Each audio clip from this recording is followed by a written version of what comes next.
Chapter 18. Day after day, week after week passed away on my return to Geneva, and I could not collect the courage to recommence my work. I feared the vengeance of the disappointed fiend, yet I was unable to overcome my repugnance to the task which was enjoined me. I found that I could not compose a female without again devoting several months to profound study and laborious disquisition. I had heard of some discoveries having been made by an English philosopher, the knowledge of which was material to my success, and I sometimes thought of obtaining my father's consent to visit England for this purpose.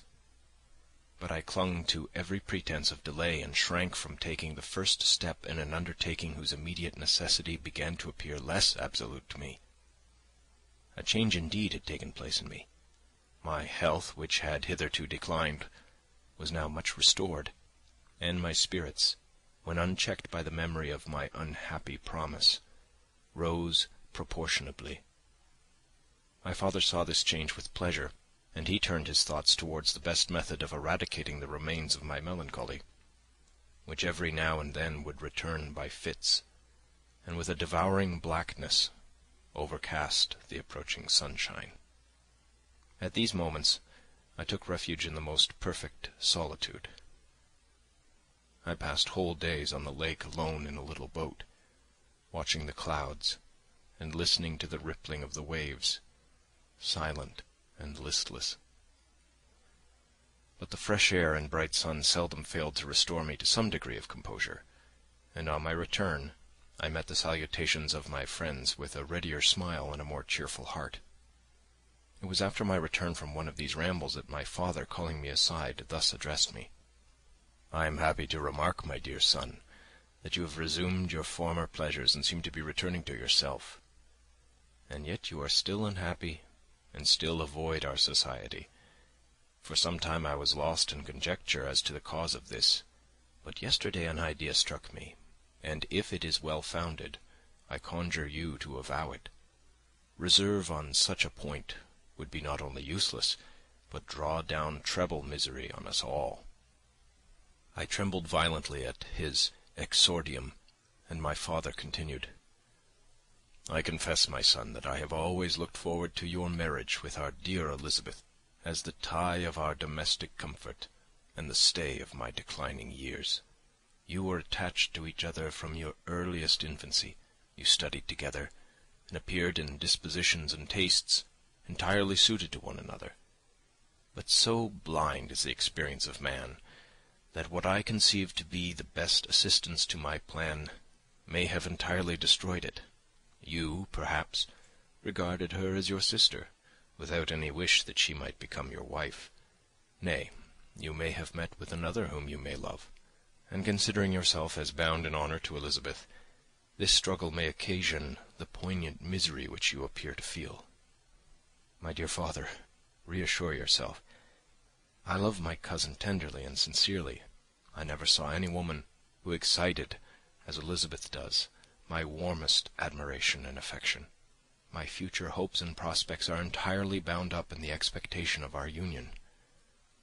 "The expression of your sentiments on this subject, my dear Victor, gives me more pleasure than I have for some time experienced. If you feel thus, we shall assuredly be happy, however present events may cast a gloom over us. But it is this gloom which appears to have taken so strong a hold of your mind that I wish to dissipate. Tell me, therefore, whether you object to an immediate solemnization of the marriage. We have been unfortunate, and recent events have drawn us from that everyday tranquillity befitting my years and infirmities.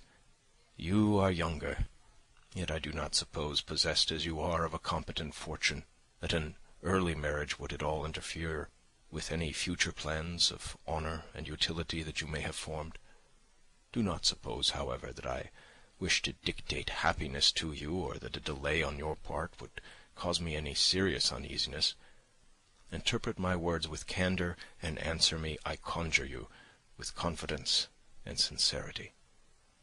I listened to my father in silence, and remained for some time incapable of offering any reply. I revolved rapidly in my mind a multitude of thoughts, and endeavoured to arrive at some conclusion. Alas! To me the idea of an immediate union with my Elizabeth was one of horror and dismay. I was bound by a solemn promise which I had not yet fulfilled, and dared not break, or if I did, what manifold miseries might not impend over me and my devoted family. Could I enter into a festival with this deadly weight yet hanging round my neck and bowing me to the ground? I must perform my engagement, and let the monster depart with his mate, before I allowed myself to enjoy the delight of a union from which I expected peace. I remembered also the necessity imposed upon me of either journeying to England, or entering into a long correspondence with those philosophers of that country whose knowledge and discoveries were of indispensable use to me in my present undertaking. The latter method of obtaining the desired intelligence was dilatory and unsatisfactory. Besides, I had an insurmountable aversion to the idea of engaging myself in my loathsome task in my father's house, while in habits of familiar intercourse with those I loved. I knew that 1,000 fearful accidents might occur, the slightest of which would disclose a tale to thrill all connected with me with horror. I was aware also that I should often lose all self-command, all capacity of hiding the harrowing sensations that would possess me during the progress of my unearthly occupation. I must absent myself from all I loved while thus employed. Once commenced, it would quickly be achieved, and I might be restored to my family in peace and happiness. My promise fulfilled, the monster would depart forever. Or, so my fond fancy imaged, some accident might meanwhile occur to destroy him, and put an end to my slavery forever. These feelings dictated my answer to my father. I expressed a wish to visit England, but concealing the true reasons of this request, I clothed my desires under a guise which excited no suspicion, while I urged my desire with an earnestness that easily induced my father to comply. After so long a period of an absorbing melancholy that resembled madness in its intensity and effects, he was glad to find that I was capable of taking pleasure in the idea of such a journey, and he hoped that change of scene and varied amusement would, before my return, have restored me entirely to myself. The duration of my absence was left to my own choice. A few months, or at most a year, was the period contemplated. One paternal kind precaution he had taken to ensure my having a companion. Without previously communicating with me, he had, in concert with Elizabeth, arranged that Clerval should join me at Strasbourg. This interfered with the solitude I coveted for the prosecution of my task. Yet at the commencement of my journey the presence of my friend could in no way be an impediment, and truly I rejoiced that thus I should be saved many hours of lonely, maddening reflection. Nay, Henry might stand between me and the intrusion of my foe. If I were alone, would he not at times force his abhorred presence on me, to remind me of my task, or to contemplate its progress? To England, therefore, I was bound, and it was understood that my union with Elizabeth should take place immediately on my return. My father's age rendered him extremely averse to delay. For myself there was one reward I promised myself from my detested toils, one consolation for my unparalleled sufferings. It was the prospect of that day, when, enfranchised from my miserable slavery, I might claim Elizabeth and forget the past in my union with her. I now made arrangements for my journey, but one feeling haunted me which filled me with fear and agitation. During my absence I should leave my friends unconscious of the existence of their enemy and unprotected from his attacks, exacerbated as he might be by my departure. But he had promised to follow me wherever I might go, and would he not accompany me to England? This imagination was dreadful in itself, but soothing inasmuch as it supposed the safety of my friends. I was agonized with the idea of the possibility that the reverse of this might happen.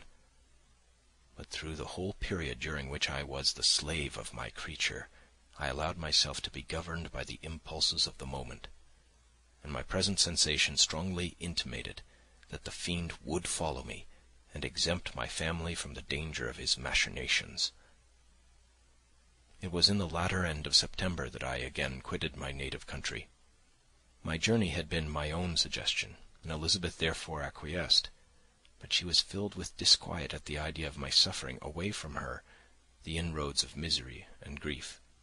It had been her care which provided me a companion in Clerval, and yet a man is blind to 1,000 minute circumstances which call forth a woman's sedulous attention. She longed to bid me hasten my return. 1,000 conflicting emotions rendered her mute as she bade me a tearful, silent farewell. I threw myself into the carriage that was to convey me away, hardly knowing whither I was going, and careless of what was passing around. I remembered only, and it was with a bitter anguish that I reflected on it, to order that my chemical instruments should be packed to go with me. Filled with dreary imaginations, I passed through many beautiful and majestic scenes, but my eyes were fixed and unobserving. I could only think of the bourne of my travels, and the work which was to occupy me whilst they endured. After some days spent in listless indolence, during which I traversed many leagues, I arrived at Strasbourg, where I waited 2 days for Clerval. He came. Alas, how great was the contrast between us! He was alive to every new scene, joyful when he saw the beauties of the setting sun, and more happy when he beheld it rise and recommence a new day. He pointed out to me the shifting colours of the landscape and the appearances of the sky. "This is what it is to live!" he cried. "How I enjoy existence! But you, my dear Frankenstein, wherefore are you desponding and sorrowful?" In truth, I was occupied by gloomy thoughts, and neither saw the descent of the evening star nor the golden sunrise reflected in the Rhine. And you, my friend, would be far more amused with the journal of Clerval, who observed the scenery with an eye of feeling and delight, than in listening to my reflections. I, a miserable wretch, haunted by a curse that shut up every avenue to enjoyment. We had agreed to descend the Rhine in a boat from Strasbourg to Rotterdam, whence we might take shipping for London. During this voyage we passed many willowy islands and saw several beautiful towns. We stayed a day at Mannheim, and on the 5th from our departure from Strasbourg arrived at Mainz. The course of the Rhine below Mainz becomes much more picturesque. The river descends rapidly and winds between hills, not high but steep, and of beautiful forms. We saw many ruined castles standing on the edges of precipices, surrounded by black woods, high and inaccessible. This part of the Rhine, indeed, presents a singularly variegated landscape. In one spot you view rugged hills, ruined castles overlooking tremendous precipices, with the dark Rhine rushing beneath, and on the sudden turn of a promontory, flourishing vineyards, with green sloping banks, and a meandering river and populous towns occupy the scene. We travelled at the time of the vintage, and heard the song of the labourers as we glided down the stream. Even I, depressed in mind and my spirits continually agitated by gloomy feelings, even I was pleased. I lay at the bottom of the boat, and as I gazed on the cloudless blue sky, I seemed to drink in a tranquillity to which I had long been a stranger. And if these were my sensations, who can describe those of Henry? He felt as if he had been transported to fairyland, and enjoyed a happiness seldom tasted by man. "I have seen," he said, "the most beautiful scenes of my own country. I have visited the lakes of Lucerne and Uri, where the snowy mountains descend almost perpendicularly to the water, casting black and impenetrable shades, which would cause a gloomy and mournful appearance were it not for the most verdant islands that belie the eye by their gay appearance. I have seen this lake agitated by a tempest, when the wind tore up whirlwinds of water and gave you an idea of what the waterspout must be on the great ocean, and the waves dash with fury the base of the mountain, where the priest and his mistress were overwhelmed by an avalanche, and where their dying voices are still said to be heard amid the pauses of the nightly wind. I have seen the mountains of La Valais and the Pays de Vaud, but this country, Victor, pleases me more than all those wonders. The mountains of Switzerland are more majestic and strange, but there is a charm in the banks of this divine river that I never before saw equalled. Look at that castle which overhangs yon precipice, and that also on the island, almost concealed among the foliage of those beautiful trees. And now that group of labourers coming from among their vines, and that village half hid in the recess of the mountain.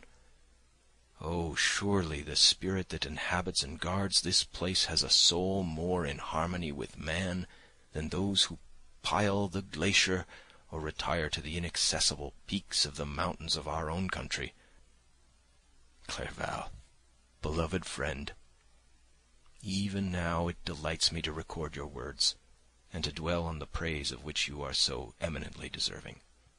He was a being formed in the very poetry of nature. His wild and enthusiastic imagination was chastened by the sensibility of his heart. His soul overflowed with ardent affections, and his friendship was of that devoted and wondrous nature that the world-minded teach us to look for only in the imagination. But even human sympathies were not sufficient to satisfy his eager mind.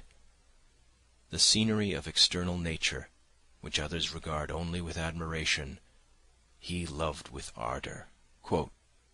The sounding cataract haunted him like a passion. The tall rock, the mountain, and the deep gloomy wood, their colours and their forms were then to him an appetite, a feeling, and a love that had no need of a remoter charm by thought supplied, or any interest unborrowed from the eye." Wordsworth's Tintern Abbey. And where does he now exist? Is this gentle and lovely being lost forever? Has this mind, so replete with ideas, imaginations fanciful and magnificent, which formed a world, whose existence depended on the life of its creator, has this mind perished? Does it now only exist in my memory? No, it is not thus. Your form, so divinely wrought, and beaming with beauty, has decayed, but your spirit still visits and consoles your unhappy friend. Pardon this gush of sorrow. These ineffectual words are but a slight tribute to the unexampled worth of Henry, but they soothe my heart, overflowing with the anguish which his remembrance creates.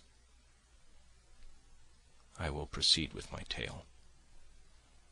Beyond Cologne we descended to the plains of Holland, and we resolved to post the remainder of our way, for the wind was contrary, and the stream of the river was too gentle to aid us. Our journey here lost the interest arising from beautiful scenery, but we arrived in a few days at Rotterdam, whence we proceeded by sea to England. It was on a clear morning, in the latter days of December, that I first saw the white cliffs of Britain. The banks of the Thames presented a new scene. They were flat but fertile, and almost every town was marked by the remembrance of some story. We saw Tilbury Fort, and remembered the Spanish Armada, Gravesend, Woolwich, and Greenwich, places which I had heard of even in my country. At length we saw the numerous steeples of London, St. Paul's towering above them all, and the Tower, famed in English history.